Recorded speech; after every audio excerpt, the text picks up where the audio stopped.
Hello, everyone. I hope I'm audible. Yes, you are. Yes. Yes, thank you. Okay, so let me just share my screen.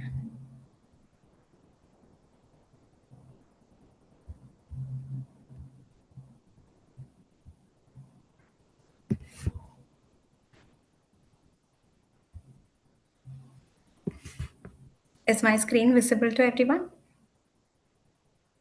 Yes. Okay, so I'll be beginning right now. So I thank you everybody for taking your time out today and being with us today on this important discussion. So the topic for today is menstrual apps, tracking your cycle or tracking you. Before I begin, a little bit about SFLC. SFLC is a donor supported legal service organization working at the intersection of technology, law, and policy. We bring together lawyers, policy analysts, and technologists in promoting digital rights. We also promote free and open source software and provide pro bono legal services. As part of our initiatives, we run the Digital Defenders Network, which is a network of lawyers. We also run the Internet Shutdown Tracker, where we track internet shutdowns that happen throughout India. We run the Free Speech Tracker, where we track free speech violations that happen in India. And we also impart digital security trainings for various stakeholders to to promote a safe internet use. Apart from this, SFLC has also published a guide on online gender based violence and search and seizure of electronic devices. Moving on to the topic of the day. How many of you here use menstruation apps? I know when the form was being filled, we had asked this question, and a couple of you had said yes. And you had also said no to reading the privacy policies. So let's begin by looking at what is this menstruation app. So, menstruation apps help individuals track period cycles, ovulation dates. It also provides users with the option of logging in their symptoms. This could be anything relating from moods, cramps, flow, or any other health related issue that is happening. It also sends reminders and notification for when your period is due or when you are on your ovulation days. It also provides health reports and insights. And some of these apps also have a community for support, which are basically run by chats where users can share their queries and other users will respond to them or experts would respond to them. Now, what are the kind of data that these menstruation apps collect? So you might think, wait, the menstruation apps will only be collecting enough data to understand when my next period is due, which is the date of your menstruation. However, that's not the case. Menstruation apps collect a lot of personal information, including details of your health conditions, your sexual activities, your choices of contraceptions, your pregnancy goals, your sleep cycle, body weight, temperature, including moods, food habits, lifestyle habits, exercise patterns, food cravings, and the list goes on.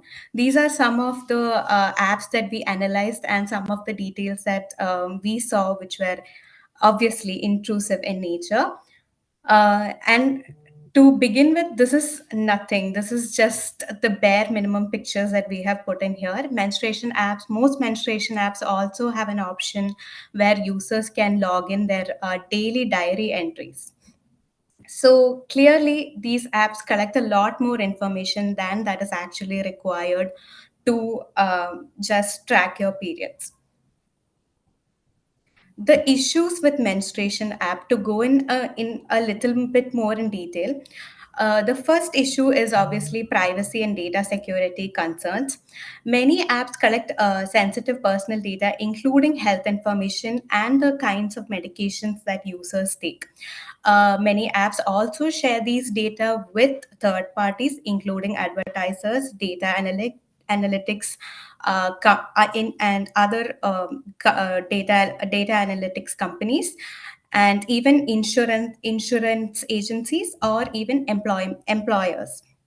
So often this happens without clear consent requirement which is followed, and the privacy policies are also too complex for users to understand at times, and the data shared at many times is not even anonymized, which again raises privacy concerns. Most of these apps also lack encryption and strong encryption procedures and security measures, making them vulnerable to data breaches. The another main problem that we have seen in our research is the lack of informed consent and transparencies which these companies follow. So most of the times when we download apps, we just click on the checkbox which says I accept the terms and conditions or I accept the privacy policy. So what often happens is the users are not clearly aware of how their data is being treated. uh, Thirdly, moving on, the data sharing policies of these of these apps, which create a risk of surveillance and profiling. So many apps, again, as I said, collects data and shares it with advertisers. So what happens is an advertising ID is created on your phone, and this ID can track a user's behavior across the other apps that are being used in the phone. So, with this information, companies are able to create a digital profile of the user. This profiling can lead to users being targeted with personalized ads for fertility treatment, for any sort of medications, and also other health related products could be targeted to you without your informed consent or knowledge. Fourthly, monetization and commercialization of users. Again, most of these apps run on ads, and they keep trying to push for the users to purchase the premium model. Uh, this push is done in such a way that the users are urged to purchase the premium model in a sense of deeper analysis of your body is offered to the users, and the users are compelled to purchase this premium model. Some apps also use advertising techniques to push their favored partnerships or advertisement into the apps, making some of your information in a commoditized, commercializing some of your information. Uh, Now, another issue is obviously accuracy and reliability of the data that is being fed into these systems. So what happens is many a times these apps overlook issues like PCOS, menopause, or hormonal imbalances, and end up giving a tracking model which is just based on the common algorithms that are set. So this may not consider all the issues that every different individual may be facing. Basically, they have a all size fit approach, and users relying on these apps for contraception or fertility planning may face unintended risk due to misleading or unreliable data which is fed into the system.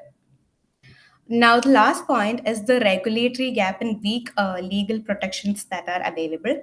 So, what happens is in websites, it's easier for us to identify and like uncheck privacy policies or terms of conditions, or choose or opt out of certain options that these apps provide. That these Usually that websites provide. But what happens in an app setting is it's the apps are structured in such a way that these options are difficult to identify and difficult to and it makes it difficult for the users to opt out. Also, many a times hell because these apps work in an area of technology and health, there are loopholes in the law which can be used in their favor to escape the compliances under health law.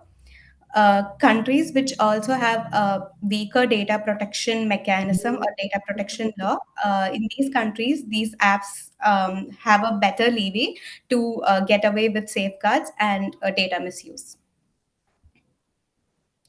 So, coming to the analysis that we have done, here we have chosen five menstrual apps which are commonly available on Play Store and App Store, and which is also mostly popular globally and in India. These five apps are Flow, Clue, Period Tracker, Period Calendar, My Calendar, Period Tracker, and Maya. The methodology that we have used, we have gone ahead and analyzed these privacy policies on the basis of the methodology that is listed below. The main five parameters that we have used is the categories of data collected, where we have tried to understand what type of data is being collected, whether this is clearly mentioned in the privacy policy, and whether there's a legal basis for collecting all of this. Secondly, third party apps or devices that this particular app that this menstruation app that you install can access on your system. Thirdly, the third parties that these menstrual apps give access to your data. Fourthly, the rights under Digital Personal Data Protection Act, which is your right to access, right to erasure, right to correction, right to grievance redressal, and right to grievance redressal, and right to withdraw consent. So the fifth point being plain language and readability, whether the privacy policies are available easily, and whether it is in a format where it is easily readable. Does it have vague terms in it? And uh, is it in a legal contract form, or is it in a form that the users can understand? And lastly, we have graded these apps on the basis of the data protection principles, which are the common data protection principle which were developed in the EU, out of 7. So these data protection principles are your lawfulness, transparency and fairness, storage limitation, purpose limitation, data minimalization, accuracy, integrity and confidentiality, and accountability. Now, to look at our findings. So, out of the seven apps that we chose, all seven of them scored 2 out of 7 in the data protection score. None of the apps had lawfulness, transparency, and fairness, or storage limitation, or purpose limitation in their privacy policies. This means that none of the apps were clear about why they were collecting this extensive amount of data, and they couldn't link it to any particular purpose within these privacy policies. Uh, yeah. Also, it was seen that out of the five apps, the data protection rights were ensured by 4 out of these apps. Only one app, which is Maya, which did not have these data protection rights and only provided the right to erasure of data. Um, 3 out of 5 apps assumed that by the installation of the app itself, the user gives consent to the privacy policy. It was not asked specifically to give consent to the privacy policy. 2 out of 5 apps explicitly stated that the users will be notified if there is a change in the privacy policy. One app, which is Clue, which stated that if the privacy policy will only be notified to users if there is a material change which they think is material for consent. And again, 2 out of 5 apps continue to only make the changes in the privacy policy, and the users wouldn't be notified about this.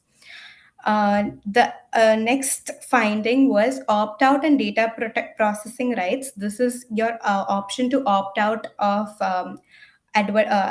personalized advertisements, or your option to opt out from processing of certain kinds of data. These rights were limited to 4 apps, and Maya did not offer any such protection. I also want to point out that these rights are available under the GDPR and CCPA, which are the data protection legislations for EU and USA. However, in India, these rights are also not available for the data principles.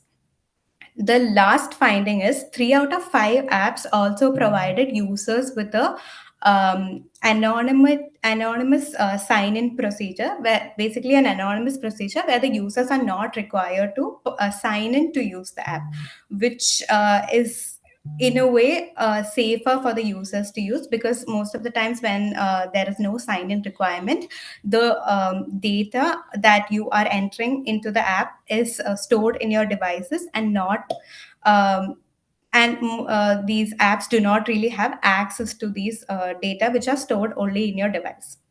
So, coming on to our final recommendations, that would be the most basic recommendation that we have is obviously to use a physical calendar instead of using a menstruation app. However, if you are particular about using a menstruation app, you should be reading the privacy policies to see how your data is used and how it is stored or even shared with third parties.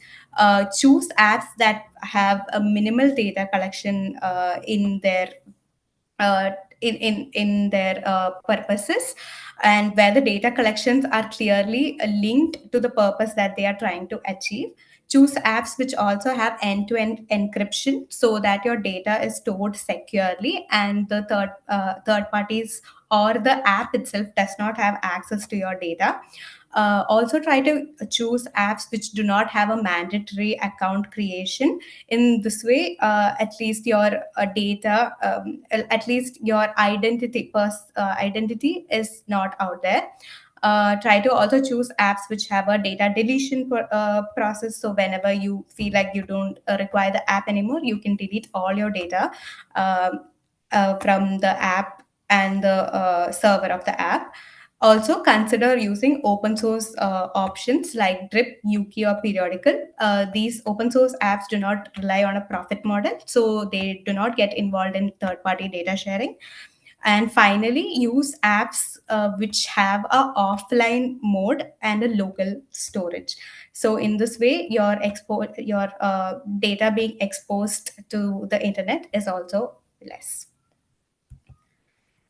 So, in conclusion, I would like to say that prioritize your privacy and your body autonomy over surveillance capitalism.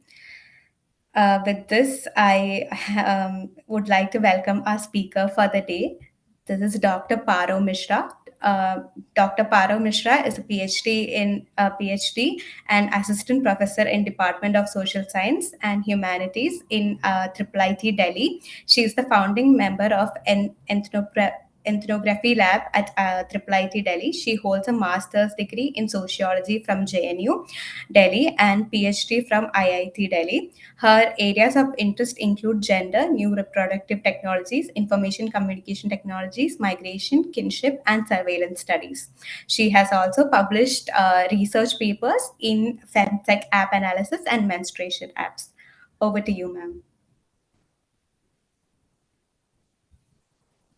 Okay, thanks, Angela, one for that introduction, but second also for sort of getting me on this platform. Also glad to know about the kind of work that SFLC has been doing. And while you were presenting, let me say that I learned a thing or two. For the audience here broadly, please understand I am not a lawyer. So my reading of the app policies will not be the ways in which sets of lawyers would sit and look at it, right? So there was a bit of learning for me as well. Coming from a social science background, right, I think the ways in which I approached menstrual apps, but I think my focus has been much more wider beyond menstrual apps, was more in sense of the wider implications for the user, right? And when I say wider implications, I of course do value privacy as a very very valued ideal. Of course, that was one part of it, but my focus was also on many other things with respect to how these femtech apps, as they are broadly called, right, are sort of affecting ideas of health, of well-being, of embodiment. Who are the sets of people who are using it? Why are they using it, right? Because and this question of why becomes important and is linked to the idea of privacy, because most of when I started doing this study in 2021, right, I would I would constantly get this sense that many sort of my respondents who have been users of wider category of femtech apps were aware of some kind of disconsonance between their app usage and what they were trading for in the purpose, which was their data, which was their privacy. So people did have a sense of it and yet were doing it. So I think I was coming in from a position where I wanted to understand this paradox. If you already know something is harmful, why are you signing up for it, right? So this is where I was coming from. So just to give you some sense of the research maybe, and I think that will possibly also explain my position to you. This study, like I said, was I started doing it in 2021 around January, and it has been ongoing since then. I've widened the scope of the study much more, but I was interested in looking at this broader category of femtech in India, and the project was about understanding the changing landscape of femtech adoption in India and what were the possibilities, politics, and pitfalls of this kind of digital reproductive health management.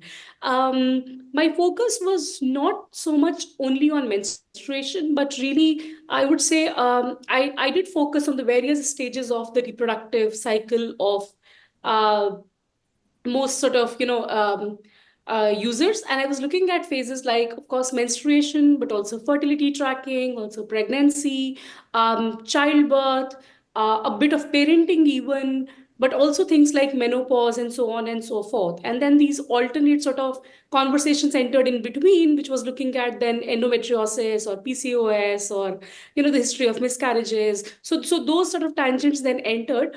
However, one thing I would like to say, that even when I'm presenting this to you as a very linear sort of trajectory from menstruation to menopause, I do not mean to say that this is how linear it is for all women. I also do not say that this is the normative transition of reproductive health that should be there for every woman. I am making those disclaimers out there very, very clear. It may not be as linear as it sounds in my presentation, right? So the idea was essentially that how Indian users are using mobile based apps essentially to manage these different phases of their reproductive cycle. The interesting thing is that when I started doing this study, there were barely any studies on the Indian user, consumer, prosumer, as you would want to call it. And most of the literature was only available for largely countries in the global north. Um, there was very little evidence of how users which are located in the global south are grappling with this kind of data-fied reproductive health management, as I call it. And the reason why this becomes critical is because this was also a time where the global south-based markets were opening up and becoming much more a valued market for corporations based in Europe and North America and other parts of the global north. So we could already see a trend where global corporations based in the global north were basically eyeing countries in global south as a very, very viable market, were looking to enter into those markets. Some of them had successfully sort of pervaded them already, and we were also sort of grappling at that time with these multiple versions of the personal data protection bill, which went into several iterations: introduction, discussion, withdrawal, then a period of silence, then a reintroduction. So there were these two things sort of happening at the same time. And within this kind of a conflicting sort of context, I could see that many people are increasingly using femtech apps. I mean, my experience has been that even when I went to a gynecologist for my own consultation, and the doctor asked me last period's date, and it took a moment to think about it, she immediately asked me, "You do not use a period tracking app?" And I was like, "No," right? But it did alert to me the possibility of possibly how prevalent this is, right? The fact that the doctor did not bat an eyelid and say, "Why don't you use a period tracking app?" or "You should already have been using a period tracking app," without sort of critically thinking about whether or not it is required, right? And also, I mean, the doctor came from a generation where period tracking apps were not there. Women had more conventional ways of remembering period dates and so on and so forth, through calendars, through digital sort of diaries, and so on and so forth. So that also stuck me. But generally around me, I would see young women talking about it. Social media, particularly, was full of advertisements about these various femtech offerings.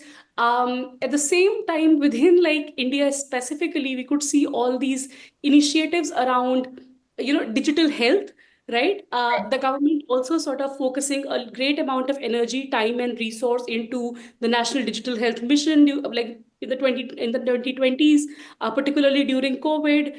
The fact that there were around me these hackathons and sort of startup grants which were focusing on datafication of health in general. So there was literally a lot happening around datafication of health. And while I was interested in datafication of reproductive health, I think the focus was also because somewhere I felt that when it comes to questions of women's health, and unfortunately, women's health has largely been reduced to questions of reproductive health, the nature of the data becomes much more problematic in comparison to, say, data on diabetes. And I do not mean to mean anybody who has diabetes or any other chronic life condition, but you know that how women's reproductive health issues are often tied to questions of sexuality and so on and so forth, much strongly guarded by families and communities, so on and so forth. So while on the one hand I was reading literature which was telling me that almost on Google Play Store or Apple Store combined you have 350,000 health tech apps, it would make me think, okay, then why reproductive health? Why reproductive health tracking is so critical?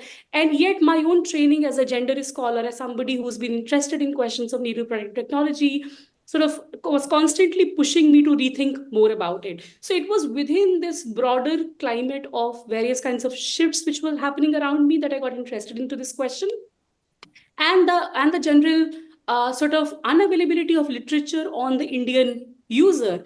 So basically, what I did was, and I call my approach a small data approach rather than the big data, which has become the buzzword, where I wanted to understand how uh, datafication of reproductive health.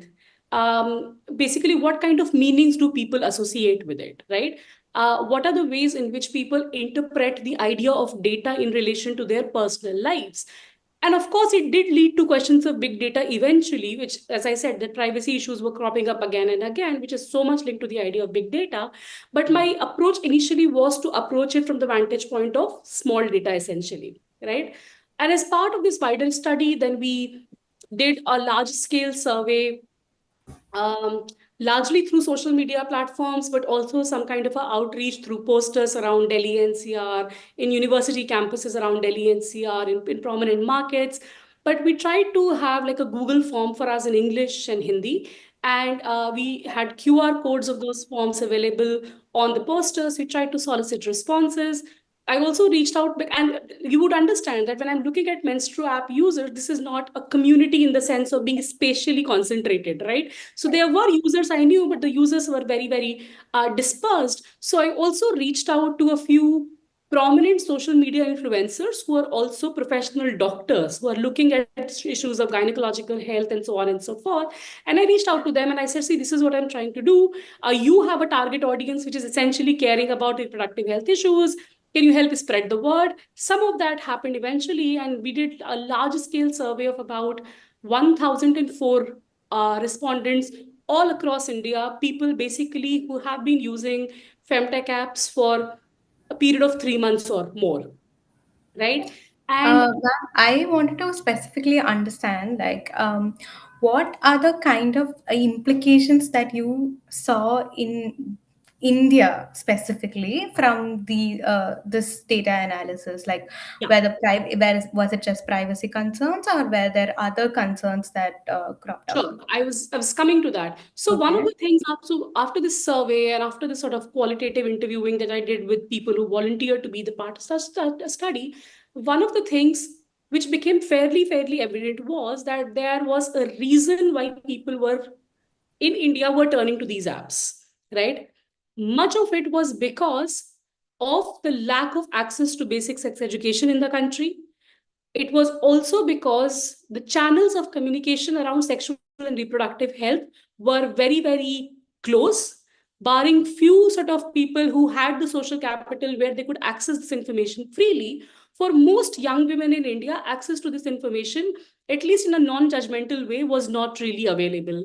So there was a context within which lack of access to sexual education, lack of access to non-judgmental gynacs, as my respondents would call it, right? Hmm. Inability of having these conversations within family, maybe amongst friends, but not so much between siblings and parents, basically became reasons as to why people were turning to this sort of um, like ways of health management.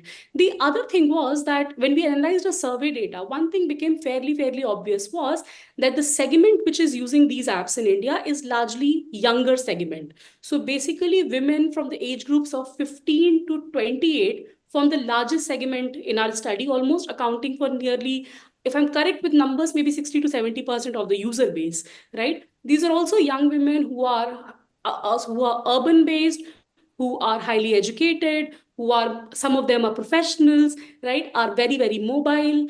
And these women have sexual lives which are fairly active even outside the confines of marriage. So not all of them were married, but around 50% of women who were not married were also sexually active, right? So they were also looking at ways in which they could manage their own sexual health and well-being, through ways which will be non-judgmental for them, right? So it became fairly obvious that people were turning to these kinds of apps in absence of set mechanisms or robust mechanisms where they could go and seek proper information, have knowledge sort of come to them.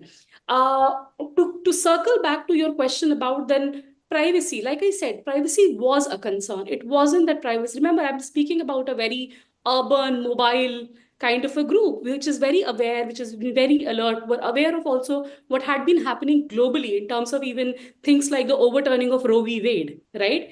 And what it means for reproductive surveillance, how in the context of Roe v. Wade, period tracking apps were used to basically find women who sought abortion, legal abortion in some states in Yeah. US. So So I they, think that's when these apps came up with the whole anonymous mode and like no yes, mandatory sign-in concept, right? absolutely. So there was awareness around it that something is wrong with the app, something can be done which may be harmful Hmm. to you. And Right. yet the fact that so many younger women were turning to apps speaks Hmm. of a certain challenge within the context within which they were based. And I think this is also why India's specific study of the apps was much necessitated, because like the context really shapes the use of technology. And Right. this became like one of the ways. Yeah, so I think you can ask me probably more questions and I can give you more responses. That would be a better format. Yeah. Right. Okay. So I wanted to understand what are the implications of. So most of these apps collect a lot of health data. This is not particularly in relation to reproductive health. This could be any sort of health data. So Mhm. what are the implications specifically on this kind of a data collection, and whether women who have certain health conditions or other users also who have certain health conditions who are using these apps, does these apps like make a way like do they like look particularly give solutions for them particularly, or is it generalized solutions which are not tailor made and fed into users? Right. So two kinds of questions here. First, what are the forms of data that these apps collect? And I think you Mhm. also briefly mentioned in your presentation that there is much more data collected than what is really needed for the Right. app to really function, right? Clear. Yeah. Most of these apps, as for others here, basically use some kind of an algorithmic model to make prediction about, say, the next period dates, right? Hmm. Or when you are likely to ovulate, or what are the best days for conception, which are your days of ovulation, so Hmm. on and so forth, right? Um, for this kind of prediction, generally most apps use what is called a calendar method, which is basically the difference in the dates of two period cycle divided by two, and that's on that basis you sort of make a prediction. However, a few apps also use other methods which are called fertility awareness based method, which is a much more complicated method, involves a lot of characteristics around, say, cervical mucus quality or basal body temperature, so on and so forth, right? What is interesting is, despite the fact that most of the apps that we looked at, right, which our users were saying they were using, were all using a very simple calendar based methods, they were collecting a vast amount of data.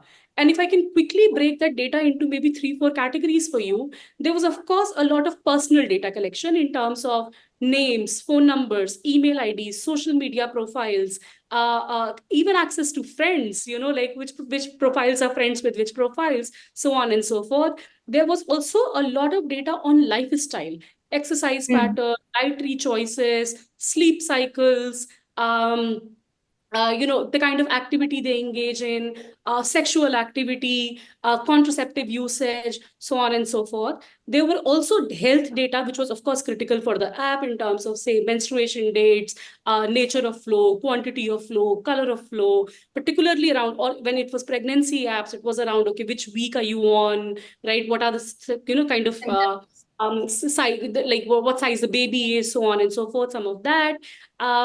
But there were also a lot of, again, behavioral data, mental health data, which these Yeah. apps were using for moods you were experiencing, whether you were happy, sad, depressed, so it will have these very, very long categories users will have to fetch data from, in terms of even like lifestyle data, water intake, food intake, calorie intake, so on and so forth.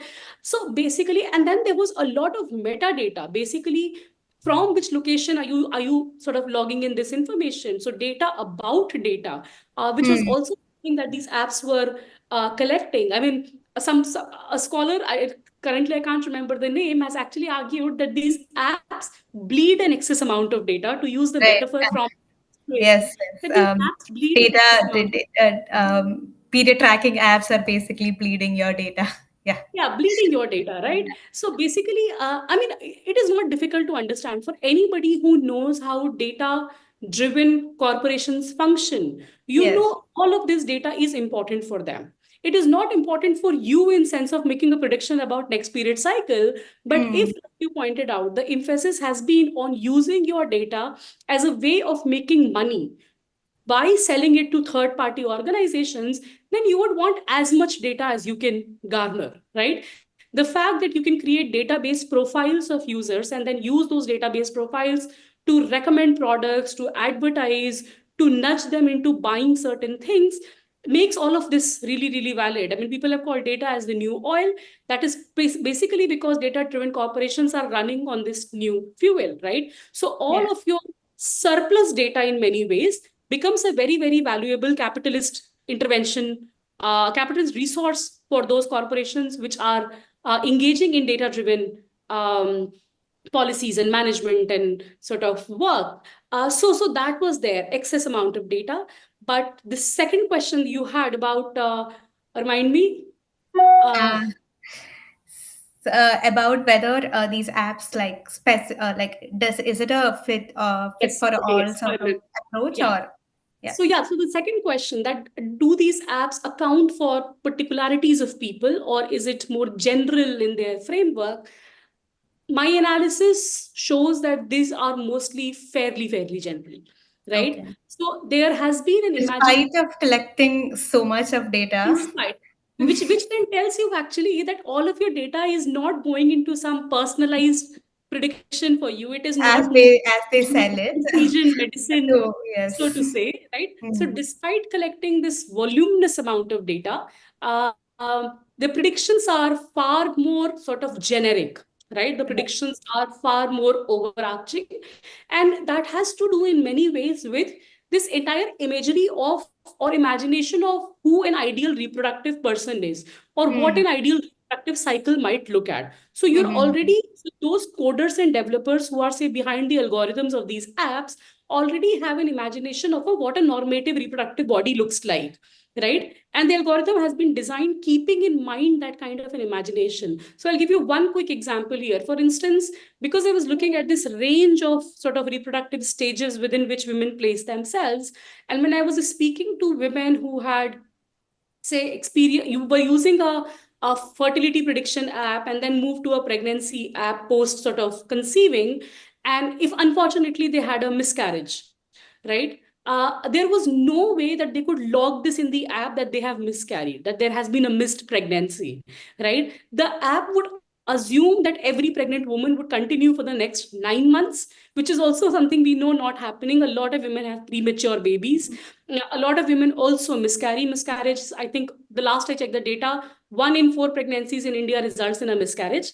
Right. So within that kind of a context where a woman who has miscarried is constantly being given information by the app that now your baby is of the size of a grape, now your baby is of the size of a guava, now you can expect all of this, now these organs have grown. It was extensively damaging for the person, right? It was something that was Yes, yeah. emotionally a lot of burden for something. The other thing is this inability for you to delete the app, delete Hmm. that information was basically missing in most of these apps. Right. Even True. when people uninstall the apps, they would still get nudges, say through on WhatsApp or Hmm. through text messages, because your phone information, your mobile information, your number, your email ID is already with them. So even if you delete the app from your phone, the fact is you're already there stored as a data set, and Yeah. these very routine set of The instructions, targeting continues. information keeps coming to you, which was agonizing. Hmm. Similarly, in another way, for example, people who had fairly irregular periods or had endometriosis and were very regular with logging in their symptoms about extreme pain, discomfort, irregular periods, were never alerted by the app in many ways about that something may be wrong. So the app may not be able to pinpoint that, okay, you have endometriosis, this is the set of prescription. No. But the idea that something is not appearing normal, right? Something is off the track, right? The signaling was completely missing in the apps. To in fact, I mean, I argue that there was also a way in which the apps were creating a certain false sense of normalcy for most people whose reproductive cycle may not be as normal as it is imagined to be, right? Because Hmm. the app was doing a good job of predicting the next period cycle, and most of the like users said that, okay, if the app says after 2 days you will have your periods, maybe on third day I will have it, maybe on fourth day. So it did appear it was fairly accurate in making the sort of prediction. But because if somebody has a period cycle where the dates between two periods, the number of days between two periods is 70, right? Any gynac will tell you that is a bit off, right? Of course, there's a range from 22 to 35, but 70, 80 days does not make really much sense, right? And yet, because apps were doing it with fair amount of confidence that they were able to predict the next period cycle, many of the users actually delayed a medical consultation, delayed a formal conversation with their doctor. Hmm. In at least two cases of two respondents, one of whom was having endometriosis. Um, she was rushed to a hospital in an emergency situation where I think a peptic ulcer had formed in her uterus, and severe case of endometriosis. But it was life threatening for her, but for her, because the app was doing a fair job of sort of telling her when the next period will be, and she was recording everything and there were no signals coming. Now somebody might argue, why are you expecting so much from the app? So Remember, sort we're of talking like a about over reliance on the app. over reliance on the app, and also not reading your own sort of embodied experiences in many ways, right? But I think this over reliance is also stemming from the fact that many users are not educated about their Right. bodies also. So your own Especially in capacity for India where there is no sex especially education and and where and digital literacy is also not the topmost. absolutely. And that's the point I started with, that you have to look at the context within this kind of excessive reliance is really developing. So I would say to you, as like a conclusion to your question, that most apps do have an imagination of what an ideal reproductive body looks like, or Hmm. who a normative reproductive being is, who's generally fertile, generally fecund, so on and so forth. And that's the average imagination they work with, which means that particularities of women's reproductive phases are not accounted for. Right. Okay. Ma'am, in your research, you have also highlighted the rise of reproductive surveillance through femtech apps. So, what are some of the most concerning surveillance mechanisms at play, especially in India? So, one of the things, see, one of the things that has happened is, and I would like to highlight this here, that it is not that digital reproductive health tracking has been something new in India. I Right. mean, we have very older examples from 90s, from early 2000s, where Huh. reproductive health tracking was a part of government mandated provision of services. For example, maternal and child health tracking systems in Andhra, and so on and so forth. However, what is new about this contemporary moment of reproductive health tracking is that it is the private players which have really, really crowded the market, right? Hmm. So you are not doing it for the state, or the state is not setting up mechanisms in place. These are largely corporate players who are sort of having now access to your data. Right. Some Okay. bit of concerns which have already surfaced in the case of India, and which are sort of a part of public imagination, I would say, is for instance this case of Maya Right. selling data about users to Facebook, right? Hmm. Can an average Facebook user sort of file up a case against Facebook? Maybe not, right? Maybe not, but those cases have already surfaced, and I like I would highlight that, because the idea is that you already have examples from countries elsewhere that your reproductive health data can be tracked and can lead to various outcomes, including suspension from jobs if you are pregnant, including you being traced by police in case you have sought an abortion for your pregnancy, so on and so forth. I mean, these are the precise ways in which some of it may translate in the Indian context as well. The other Hmm. factor, which I think we do not imagine when we speak about these large scale principles of privacy and data protection, is we always believe the threat is from outside, right? Threat is from the third party, the threat is from a global north corporation. Some of my respondents did vocalize that they feel very fearful if their mobile phone is even in the hands of their family members, because they're Hmm. logging in their sexual activity, they're logging in sort of, Right. their page, and they are very, very wary. What if, your father gets to know, a brother gets to know, a mother finds out, or so on and so forth. Yeah, what if a notification just pops out, Yeah, right? what if a notification just pops up? So there has been a sense of privacy threat from even within a very sort of like a private household kind of Hmm. a place. But of course, these large scale looming threats about privacy violation, about large scale tracking, do sort of linger on. Some of the users also have kind of highlighted that, like, what is the big deal?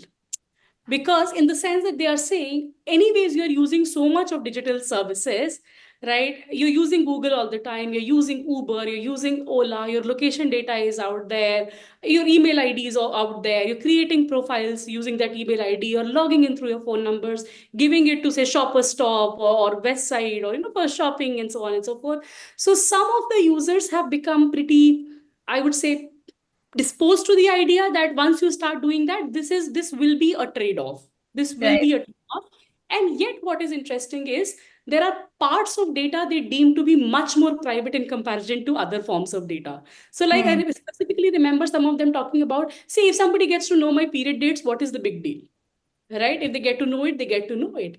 But there are others who are very, very particular about, say, their sexual history not being, should not be accessible by anyone. So Hmm. the ways in which you also put values on different forms of data, right? This question of privacy, I think, is a very overarching question, but people associate different meanings even to the idea of privacy and to what data should be more private versus which data should not be, Right. right? I think Uh, one thing that really ticked me off when I looked at these apps were how they had a diary entry column, yeah, and people would enter their daily life occurrences yeah, in this online app, yeah. and how it can be like, how is it even relevant to period tracking? How, what are the kind of information that you're putting out there I, of your I, I life?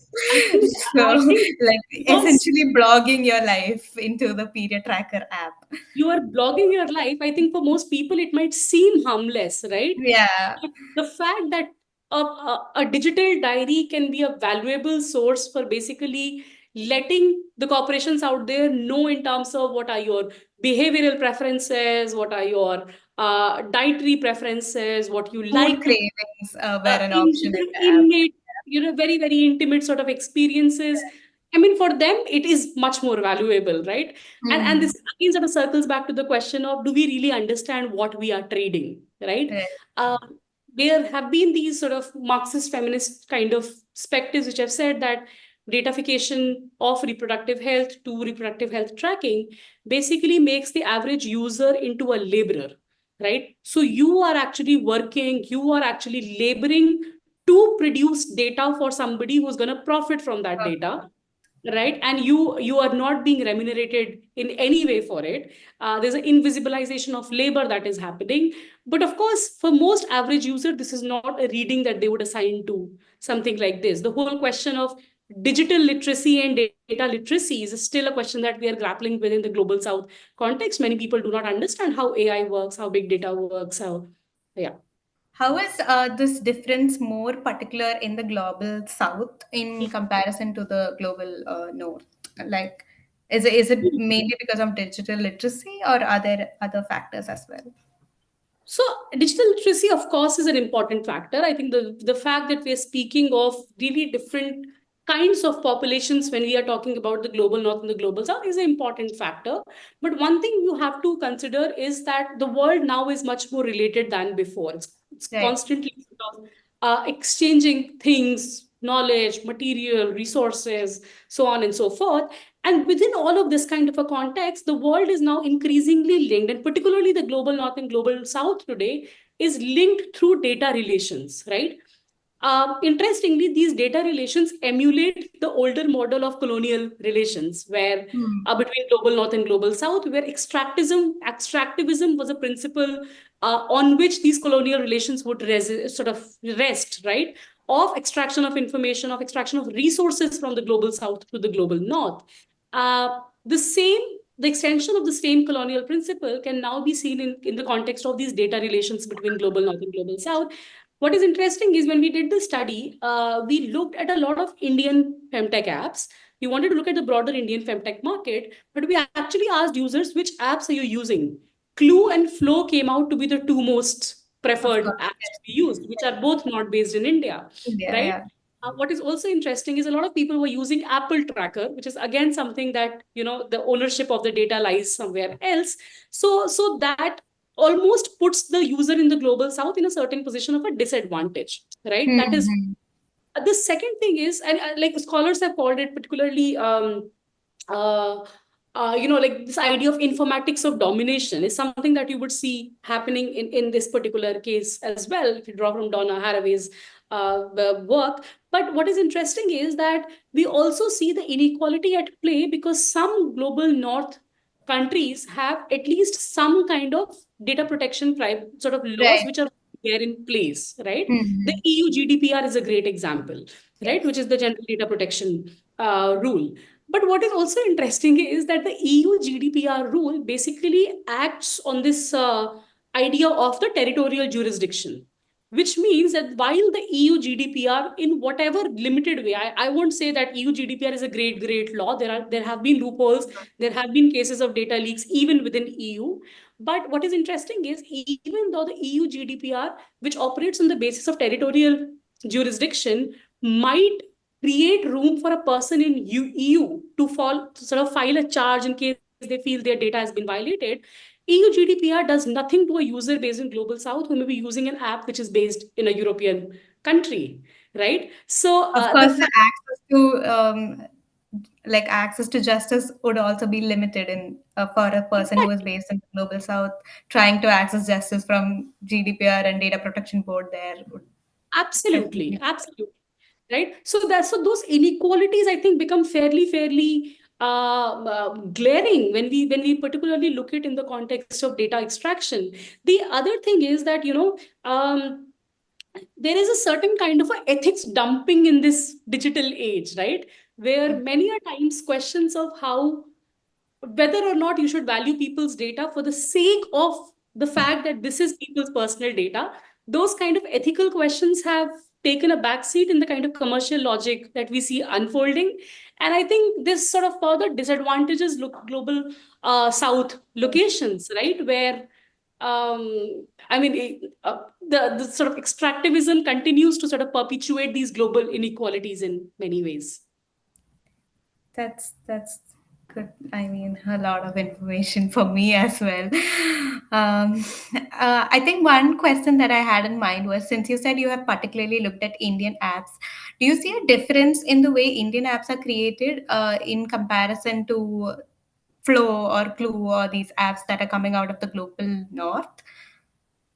Okay. So one of the things that we did not do was to look at these policies in comparison, right? Okay. We specifically looked at Indian apps, we looked at Hmm. their policy documents, but we also, please remember, I am not a lawyer myself, right? Yeah. So I was dependent on certain other person's expertise to help me The navigate through idea this of a process. privacy policy is that everybody should understand what is being written out there, and it Yes, shouldn't be yes. only And just and yet specific it to is a not lawyer. yet it is not Sadly, like that. that's not the case, Sadly, but that's not like that. But so one of the things we did find out was, so of course this we did not do this comparison, so I will not comment on that, right? okay. Perhaps a sort of project for future for those who are equipped to do it. But even in the Indian sort of privacy policy section of these different apps, sometimes they were exact replicas of each other. Okay. Exact replicas in the sense that not much effort was put into thinking about these privacy policies in the first place. As part of the larger research, I was also interviewing a lot of tech policy experts, health tech policy experts specifically, right? Lawyers who were working with these femtech startups in sort of making them do their policies. And this is from somebody who has been associated with the femtech industry for fairly long now, almost 12 years. They told me that my experience has been, and I'm quoting them here, they said, my experience has been that most Indian companies do not take privacy of the citizens very seriously. The only time they worry about the privacy policies is if they have to market their product outside India. And I think that was alarming, because if now you have to think of reaching out to another market, and there will be these sort of, global rules, or there will be these country specific rules that you will have to qualify against, and it is then you become serious about, okay, what are my privacy policies, right? But as long as you're thinking of expanding your own product or expanding your own sort of offering within the Indian market, this person told me that most companies are not serious about it. And they remember, a lot of this femtech is driven by the startup culture, right? Hmm. Most of the femtech Right. companies in India are not coming from ഞങ്ങള് പിന്നെ big corporations bus or പോവുക. these are coming from basically like three IIT graduates who are sitting together and thinking about an app, or it is coming about people who have, say, done an MBA and then want to start their own venture.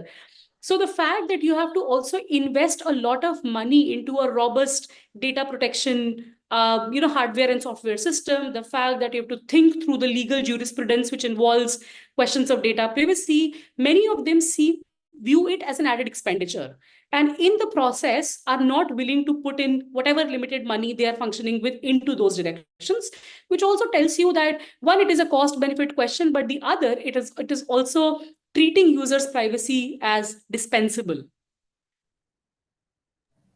True. So we also analyzed Maya, which is a app coming out of India, where I also like while looking at the apps, I understood the privacy policy is fairly smaller than rest of the privacy policies.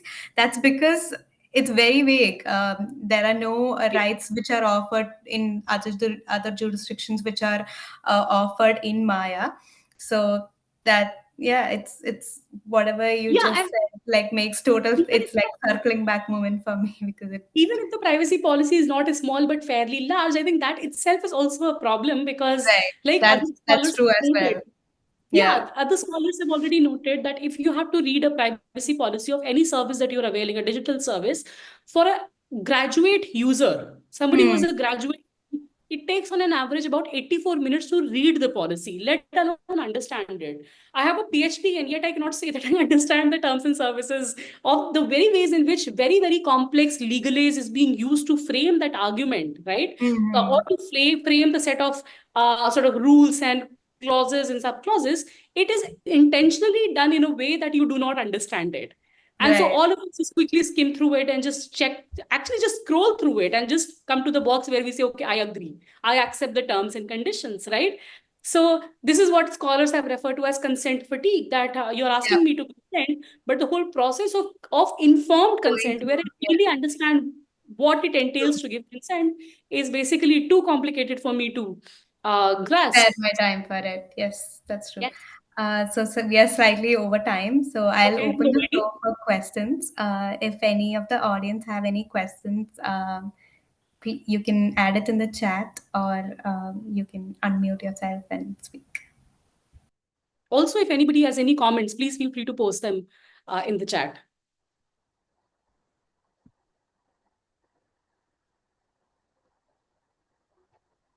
Hi, Priyanka. You're not audible. Hi, can you hear me all right now? Yes, yes, we can hear you right now. Sorry, in a very noisy place. Hi, Dr. Paro. Nice to see you again here with your research.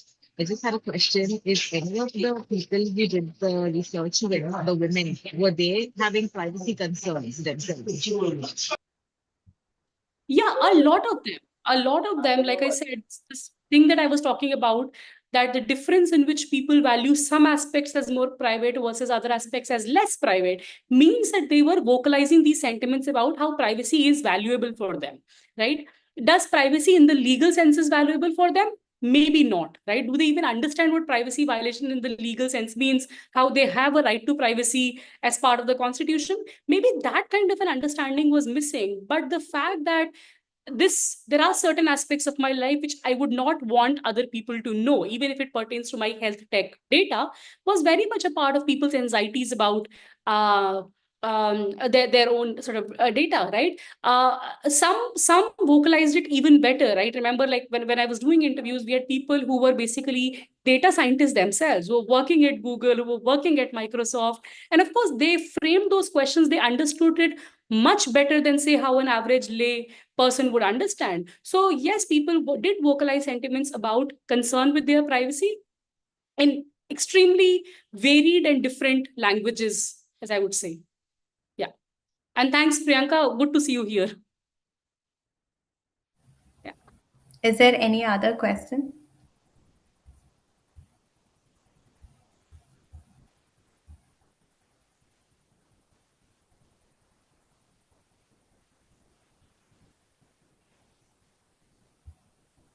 All right, so I'm hoping that's it. If there's any other question, please put it on the chat. Or So just email them to me and I'll be very yeah, happy to respond. Please remember, this is Friday evening and we are taking a lot of time from people. sure. That's what I was getting into. So thank you everybody who joined this discussion. Thank you, ma'am, for coming and being part of this important discussion. I understand it's a Friday evening, but thank you all of you who chose your privacy first. So if you're celebrating Women's Day, so happy Women's Day, but remember to choose your privacy first. Thanks, Angela, for the invite. It was lovely interacting with you. Thank you. I see some familiar faces, so hi and bye, everyone. Thank All you. right. Yeah. Bye Thank bye. you. We'll be ending the session now. Yeah.